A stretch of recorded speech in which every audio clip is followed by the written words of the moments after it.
Kumusta mga ka-dreamers? Welcome muli sa isang kwento ng pagsusumikap at tagumpay dito sa New Zealand. Ako si Troy, isang dairy farmer at ngayong araw ay ipapakita ko sa inyo ang tunay na buhay sa likod ng gatas na iniinom natin araw-araw. Tara, sabay tayong sumilip sa isang araw ko sa farm. Alas 4 pa lang ng umaga, gising na kami.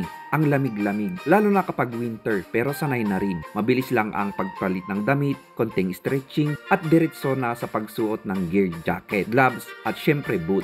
Ang buhay dairy farmer, hindi glamorous, pero bawat araw may oportunidad, kaya kahit inaantok, laban lang. Ang milking ang unang gawain sa umaga. May mga 500 na baka ang inaalagaan namin dito. Depende sa laki ng farm. May sistema kami mga ka-dreamer. Bawat baka may sariling record. Hindi lang ito basta-basta physical na trabaho. Kailangang alerto at marunong ka rin sa teknolohiya at animal care.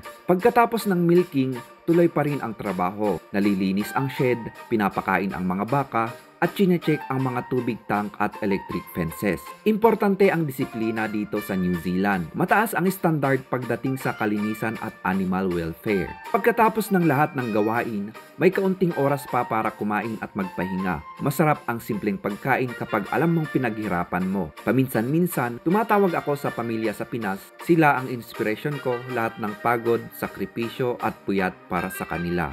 Hapon naman, oras para i-check kung may problema sa pastulan. Baka may nasirang gate o baka may baka na may sakit. May mga training din dito. May mga seminar o online courses tungkol sa farming.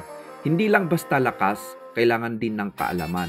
Ang ikalawang milking ay kadalasan bandang alas 5 ng hapon. Dito mas relax na ang mga baka. Tapos nililinis ulit lahat para handa na sa susunod na araw. Pagtapos na ang lahat, ramdam mo ang pagod pero may kasamang kasiyahan kasi alam mong may naipon ka at may naibahagi ka sa pamilya. Ganito ang araw na buhay ko bilang isang dairy farmer dito sa New Zealand. Hindi ito madali pero napakasarap sa pakiramdam. Mula sa simpleng pangarap sa baryo, ngayon ay may disente at maayos na trabaho ako sa ibang bansa. Para sa mga nangangarap ding makapag-abroad, huwag kayong matakot, mag-aral, maghanda, at huwag mawalan ng pag-asa. Malay nyo, susunod na kwento na ang sa inyo. Salamat mga ka-dreamers sa pagsama sa akin ngayon. Huwag kalimutang mag-like, comment at subscribe para sa marami pang kwento ng inspirasyon.